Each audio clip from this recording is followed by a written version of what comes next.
కళ్ళు మూసుకుంటే చాలా అయిపోయింది 5 సంవత్సరాలు. మళ్ళీ 2024 నుంచి 2029 కూడా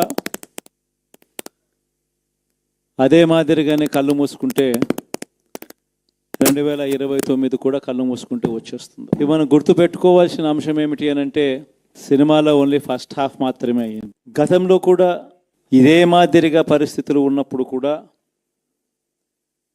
మనం ఏ మాదిరిగా పైకి లేచాము అన్నది కూడా మీ అందరికీ తెలిసిన విషయాలే. నేను ఒక్కటే మీ అందరికీ చెప్తా ఉన్నా, ప్రజల్లో ఈరోజు మనం చేసిన మంచి ఉంది, ఇంటింటికి మనం చేసిన మంచి ఇంకా బ్రతికే ఉంది. ప్రజల్లో ఈరోజు మనం చేసిన పాలన మీద విశ్వసనీయత అనే పదానికి అర్థం ఈ రోజుకి కూడా ప్రజల్లో ఉంది. గడప గడపకు మనం చేసిన మంచి ఇంకా ప్రజల్లో బతికే ఉంది. మరి ఇవన్నీ ఉన్నప్పుడు మళ్ళీ మనం లేయడం కూడా తథ్యం. కాకపోతే కొంచెం టైం పడుతుంది, ఆ టైం ఇవ్వాలి. ఆ టైం ఇచ్చినప్పుడు, అది జరిగినప్పుడు, పాపాలు పండినప్పుడు ఖచ్చితంగా మళ్ళీ మనం పైకి లేస్తాం. విషయం ప్రతి ఒక్కరం కూడా గుర్తుపెట్టుకోవాలి. ఎందుకు ఈ మాట కూడా చెప్తా ఉన్నానంటే, రాజకీయాలలో అన్నిటికన్నా ముఖ్యమైన అంశం క్యారెక్టర్, విలువలు, విశ్వసనీయత. ఈ పదాలకు అర్థం తెలిసి ఉండడం రాజకీయాలలో చాలా అవసరం. రాజకీయం అంటే ఎల్లవేళలా అధికారమే కాదు. అధికారంలో లేనప్పుడు కష్టాలు ఖచ్చితంగా వస్తాయి, కానీ ఖచ్చితంగా కష్టాలు వచ్చినప్పుడు మనం ఖచ్చితంగా ఏ రకంగా రియాక్ట్ అవుతాం అన్నది మన చేతుల్లో ఉంది. విలువలు, విశ్వసనీయత లేని మనిషిగా రాజకీయాలు చేద్దామా, లేదా కష్టాలు వచ్చినప్పుడు ఆ కష్టాలను ఎదుర్కొని హుందాగా నిలబడుతూ మళ్ళీ 5 సంవత్సరాలు కళ్ళు మూసుకుంటే 5 సంవత్సరాలు అయిపోతాయి, మళ్ళీ 5 సంవత్సరాల తర్వాత మన పాలన వస్తుంది, మన ప్రభుత్వం వస్తుంది, అప్పుడు మళ్ళీ మనమే ఆందోళన ఎక్కుతామన్నది కూడా గుర్తుపెట్టుకొని అడుగులు వేస్తామా అన్నది మనలో ప్రతి ఒక్కరూ కూడా ఆలోచన చేసుకోవాలి. ఇదే మన ప్రభుత్వం అధికారంలో ఉన్నప్పుడు కులం చూడలేదు, మతం చూడలేదు, ప్రాంతం చూడలేదు, రాజకీయాలు చూడలేదు, చివరికి ఏ పార్టీకి ఎవరు ఓటు వేశారు అన్నది కూడా చూడకుండా ప్రతి పథకము కూడా డోర్ డెలివరీ చేయించాం. మనం అర్హత మాత్రమే ప్రామాణికంగా తీసుకొని ప్రతి పథకము, ప్రతి మంచి కూడా ప్రతి ఇంటికి డోర్ డెలివరీ చేయించాం.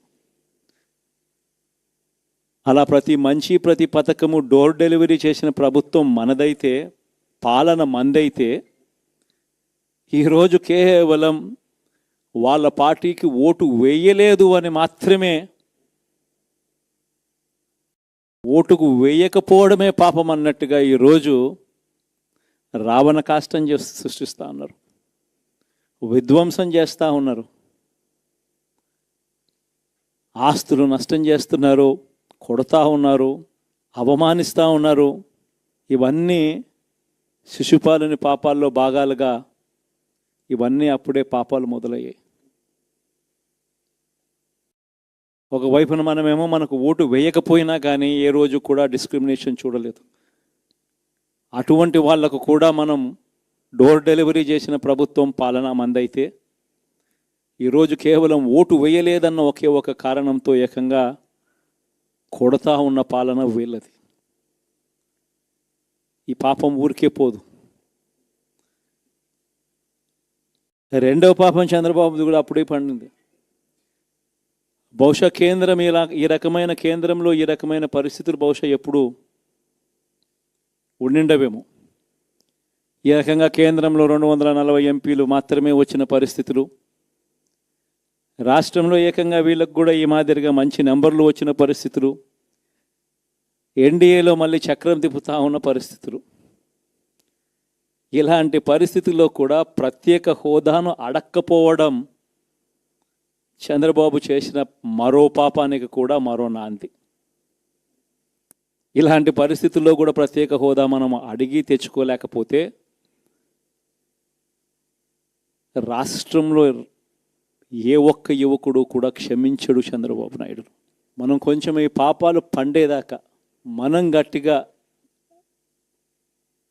దీన్ని నిలబడగలిగితే, ముందుకు తీసుకొని పోగలిగితే ఈ పోరాటాన్ని ఆటోమేటిక్గా శిశుపాలని 100 పాపాలు ఫాస్ట్గా ఎరోడ్ అయిపోతాయి.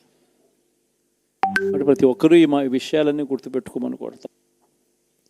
ఇవన్నీ బహుశా నేను చెప్పేటివన్నీ కూడా మీ అందరికీ కూడా తెలియనేటివి కాదు. కేవలం నేను మీ అందరికీ గుర్తు మాత్రమే చేస్తా ఉన్నా. కష్టాలు రావడం అన్నది సర్వసహజం. కష్టాలు ఇలా మనం ఎదుర్కొని నిలబడడం అన్నది